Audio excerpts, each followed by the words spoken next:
ओम सभी को नमस्ते जी। भाई आज हम बात करेंगे कि जो ब्रह्मचर्य पालन है वो किसके वश का नहीं है। ब्रह्मचर्य पालन कौन नहीं कर सकता, और फिर तुम ये समझ ही जाओगे कि ब्रह्मचर्य पालन कौन कर सकता है। तो दोनों बातें आज हम खुलकर करेंगे भाई। सबसे पहली बात तो है ब्रह्मचर्य पालन वो व्यक्ति नहीं कर सकता जिसके जीवन का कोई लक्ष्य ही नहीं है, उसके बस का ब्रह्मचर्य पालन नहीं है। कहते कि विद्वान भी आलसी विलासी भोगी हो जाता है यदि उसके जीवन का कोई स्पष्ट लक्ष्य ना हो। तो यदि व्यक्ति सुबह उठते ही अपने लक्ष्य के प्रति उत्साहित नहीं है तो ऐसा व्यक्ति जीवन जी नहीं रहा, जीवन काट रहा है। तो सबसे पहली बात समझ जाओ भाई, जीवन में यदि लक्ष्य आपका है, आप उसके प्रति पूरे लगे हुए हो, पल पल एक एक क्षण आपका लक्ष्य से जुड़ा हुआ है, तो आपके लिए ब्रह्मचर्य पालन बिल्कुल चुटकी का खेल है भाई, कोई बात ही नहीं है। पहली बात समझ में आएगी। अगली बात, आपका लक्ष्य है, आप जुटे हुए भी हो, लेकिन इसके साथ में आप ना तो प्राणायाम करते ना व्यायाम करते, ना व्यायाम है ना प्राणायाम है, तभी भी ब्रह्मचर्य नहीं रुक सकता। क्योंकि इंद्रियों का खेल है, प्राण से मन, मन से इंद्रियां वश में हो जाती हैं। अब क्या उठे, सूरज निकले उठते हैं, उठते हाथ में फोन उठा लेते हैं, फिर वो इंस्टाग्राम पर नाचती हुई लड़कियों को देखने लग जाते हैं, या व्हाट्सएप पर चैटिंग करने लग जाते हैं, या कुछ वीडियो देखने लग जाते हैं। भाई ऐसे तो ब्रह्मचर्य पालन ना होगा। सुबह उठे ब्रह्म मुहूर्त में, और रात को नौकरी करते उनकी एक अलग बात है।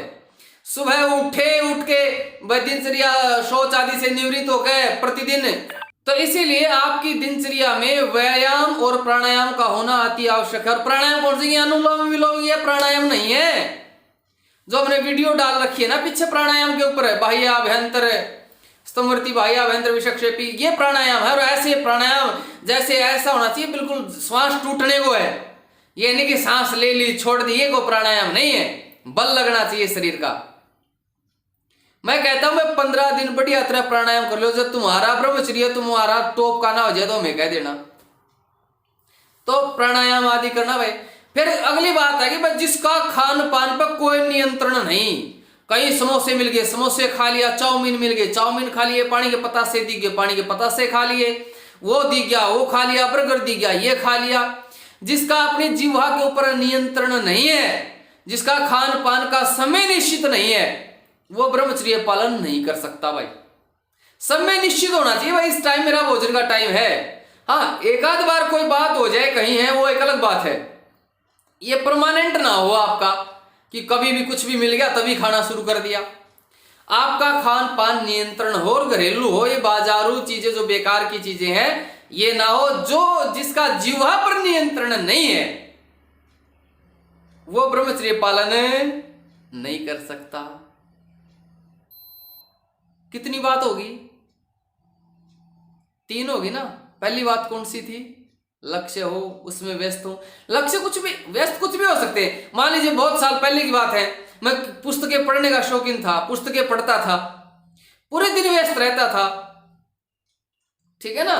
तो वो आपका कुछ भी हो सकता है भाई, कोई भी अपनी किसी भी तरह की आध्यात्मिक पुस्तक पढ़ रहा है या फोन पर कोई आध्यात्मिक चीजें देख रहा है, कहने वाला व्यस्त हो आप। दूसरी बात क्या थी, दूसरी बात आपका दिनचर्या था भाई सीमित हो। हम तो 3:45 पे उठ लेते हैं, आपका उठ करके फिर प्राणायाम व्यायाम हो आपका। और तीसरे नंबर पे क्या है, खान पान। चौथे नंबर पे क्या है, जो सबसे बड़ी बात ऋषियों ने अष्टमैथुनों में कही है, जो स्त्रियों से संपर्क है ना, लड़कियों से संपर्क, इस संपर्क को काटना है। ये नहीं कि व्हाट्सएप पर चैटिंग करता रहो, हाँ बहन जी, हाँ भाई जी, हाँ बहन जी, यू चक्कर छोड़ना पड़ेगा। क्योंकि कहीं ना कहीं आकर्षण बने बिना रुकेगा नहीं। ऋषियों ने कह रखा है तुम तो सोचोगे नहीं मैं तो बहन जी बोलता हूं, मेरे के अंदर क्या गलत विचार आ सकते हैं, मैं तो भाई जी बोलती हूं, मेरे अंदर क्या गलत विचार आ सकते हैं, मैं तो माता, अरे माता पुत्र में भी गलत विचार आ जाए छोरो। भाई बुरा मत मानियो जो मेरी वीडियो देख रहे हैं, तो कोई सा माँ बेटे में भी गलत विचार आ जाए। जो आजकल नई माताजी बना लिया, नया पिताजी बना लिया, कोई गलत बात नहीं, हम भी माताजी पिताजी कहते हैं, लेकिन ज्यादा टच में रहेंगे तो गड़बड़ आ जाएगी। और ये वासना कभी बूढ़ी नहीं होती है, जवान रहती है। व्यक्ति तो बूढ़ा हो जाता पर वासना जवान रहती है। ये ना जवान देखती ना बूढ़ा देखती। बस लड़कियों से पूछो, जो बसों में ज्यादा गड़बड़े कौन करते मिलेंगे? जो बूढ़े आदमी है ना, ये ज्यादा चिपटा चपटी करते हैं। वैसे बुजुर्ग लोग अच्छे भी हैं, लेकिन मैंने खुद भी देखा, प्रत्यक्ष भी देखा इनको गड़बड़ करते हुए। तो ये आयु बढ़ती है तो व्यक्ति का इंद्रियों का सामर्थ्य कम हो जाता है, लेकिन वासना अपना रूप दिखाती है। तो लड़कियों से जो चैटिंग करता है, नई नई बहनें बनाता है, नई नई बहनों को नए नए ब्रह्मचर्य को उपदेश करता है, उन्हें चरित्र की, राष्ट्र की, धर्म की, ईश्वर की बातें बताता है और उससे जुड़ा रहता है, अंतिम में उसका पतन हो जाता है। समझ गए मेरी बात? ना समझ में आओ तो फिर समझ में आ जाओगे, कोई बात नहीं। तो बात इसी है भाई, ये जो छोरियां गलत चैटिंग वाला मामला है ना, इसने छोड़ दो, छोड़ दो इसने। नहीं जी वो बहन बड़ी समस्या में थी, मैं उसकी सहायता करना चाहता हूं। अरे रहने दे भाई, तू समस्या में आ जाओगा, हवा तो निकल जाएगी, तू समस्या में आ जाओगा। हाँ कोई बहन दिक्कत में, उसकी सहायता करके साइड में हो जाओ। अब उसके चिपकने की क्या जरूरत है? मेरे पास कोई व्हाट्सएप पे बातचीत आएगी, मैंने कोई प्रश्न पूछा तो रिप्लाई दे दिया, मैं उसके चिपक जाऊं बेमतलब में? क्या जरूरत है बार बार मैसेज भेज? उसके बता दी मैं छोरी हो, कोई शिकायती हो तो अग्नि देव मार दो, मैसेज भेज जाए, ठीक है ना? अरे जब ब्रह्मचर्य पालन हुआ ना तभी आदमी दाढ़ता है। आंसी खेलना है ब्रह्मचर्य, कदे सस्ता सौदा समझ जाओ। ब्रह्मचर्य में बोलने के लिए दम चाहिए, दम है तब बोल रहा आदमी ब्रह्मचर्य में। हाँ तो भाई इसलिए लड़कियों को चक्रों से दूर रहना है, ठीक है? तो बात होगी 4। 5वीं बात, जिसके मित्र सेटिंग वाले हैं, जिसके मित्रों की सेटिंगे हैं, गर्लफ्रेंड हैं, गर्लफ्रेंडों के साथ जिनके मित्र उनके पास में बातें करते हैं, वो भी ब्रह्मचर्य पालन नहीं कर सकते भाई। या तो अपने मित्रों ने छोड़ दो, या उन्हें कह दो अपनी गर्लफ्रेंड ने छोड़ दो, एक तो काम करना पड़ेगा। या तो तुम मित्र छोड़ दो या अपने मित्रों को अपनी गर्लफ्रेंड ने छोड़ दे। तो ऐसे जो मित्र हैं, इन मित्रों से दूर हो रहे। जो लड़कियां ना, लड़कियां ये भी आजकल, लड़की तो छोड़ो, लड़के अपनी बहन तक हुआ कितनी सहेली गलत सेटिंग करवा दे, इतना नाश हो लिया। अब जिसका भाई अपनी बहन को कह रहा तेरी सहेली से मेरी सेटिंग करवा दे, तो उसकी बहन नहीं करेगी किसी लड़के गलत सेटिंग। तो ये आपस में एक दूसरे को दाब क्या करते हैं कि तेरी भी तो सेटिंग है, फिर वो लड़की भी खुल जाती, मैं भी सेटिंग उसकी भी। अरे ब्रह्मचर्य वर्गा मजा नहीं है। एक लड़का था गुरुकुलों में रहा करता ही, मैंने पूछा, विवाह करवा लिया उसने, 3 महीने हुए होंगे विवाह ने। मेरी बात हुई कल परसों की बात है। मैंने कहा कहाँ है? बोले गुरुकुल में। अरे मैंने कहा गुरुकुल में भी तो विवाह हुआ है। बोले नहीं मैंने तो वो ऐसा किया है, गर्भाधान संस्कार से करूंगा, और ये अभी कोई मैंने संसर्ग नहीं किया है। अरे मैंने कहा सुने, मेरे बाल उड़ गए, कई साल हो गए, मैं यूं ही महकमा संभाल रहा हूं, ठीक है ना? मैं यूं ही काम करूं हूं, इन्हीं चीजों का हिसाब किताब रहे है। वैद्य तो नब्ज देख के बताता क्या रोग है, मैं आदमी ने देख के बता दिया रू ये कितने पानी में है। मेरा आगे शैणा नामना है। जब मैंने इसको थोड़ा लताड़िया ना, फिर स्वीकार किया उसने। तो कहने की मेरी बात ये है भाई ब्रह्मचारियों, ये जो मामला है, जो ऐसे मित्र हैं उनसे सावधान रहो। ज्यादा अपना जो समय है खुद के स्वयं को समय दो। मैं जब अपनी 17 से 27 साल की उम्र में था, मेरे नौजवान मित्र थे नहीं। मेरे तो बड़ों के साथ मित्रता थी, गांव के मंदिर में जो बाबा जी था उससे मित्रता थी, एक भगत जी था उससे मित्रता थी, डेरे में एक साधु रणवीर दास जी उनसे मित्रता थी। मैंने नौजवानों से मित्रता ही नहीं गाठी। तो इसलिए ऐसे लोगों से संपर्क रखो ना जो इस प्रवृत्ति के हों। तो आपको अपने ब्रह्मचर्य सुरक्षित रखना तो इन चीजों का ध्यान रखना पड़ेगा भाई।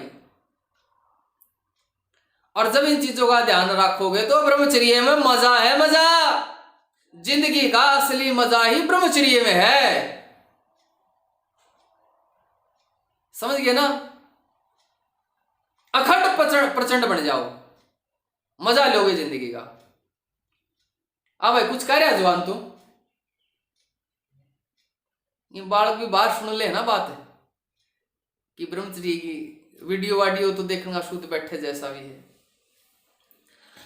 तो भाई और बात रही या सोपन दोषाली, ये मेरे तो फिर फोन करें, मेरा सोपन दोष नहीं रुक रहा। अरे होने दो, इसने मन में मत रखो, इसने दिमाग से हटा दो, ये कोई रोग नहीं है। फिर फोन करेंगे मेरा सोपन दोष। तब मेरे क्यों भड़क रहे हो भैया सोपन दोषाली हैं? अब वीडियो देखते नहीं, देखे है कि वीडियो ले। फिर मैंने समझा दिया, तुम हस्त मैथुन करनी छोड़ दो, गर्लफ्रेंड की कोई चैटिंग सेटिंग है छोड़ दो, पोर्न वीडियो देखनी छोड़ दो, ये बढ़िया ब्रह्मचर्य है तुम्हारा। व्यायाम प्राणायाम शुरू कर दो, खान पान सात्विक कर लो, अपने आप को लक्ष्य पे केंद्रित कर दो, हो गया ब्रह्मचर्य पालन।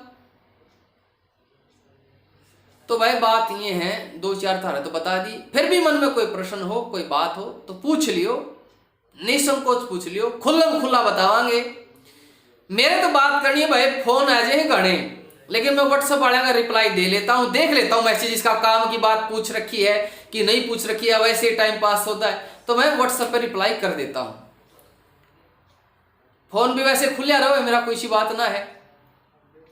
तो नंबर है, नोट कर लो, 73 570 76 77 8, 73 570 76 77 8, 7357076778, ये अपना नंबर है व्हाट्सएप। कोई बात पूछनी हो, दिक्कत मत मानी हो। चलो भाई फिर मिलेंगे अगले रविवार ने, बीच में भी वीडियो डाल सका, ठीक है ना। और कोई बात हो तो बता दियो, आनंद में रहा करो यार, मजे में रहा रहो। ब्रह्मचर्य तो बड़ी तोप का नाम है। और जब फिर भी तारा था कोई समस्या आ रही हो, दिक्कत आ रही हो, तो आप अभी जिंदा है भाइयों के लिए, कोई दिक्कत ना है, द्वार खुले तुम्हारे लिए, ठीक है ना। ज्यादा खोल के नहीं बोल रहा अभी मैं, बाकी इशारा कर दिया, समझ जाइयो। नमस्ते जी।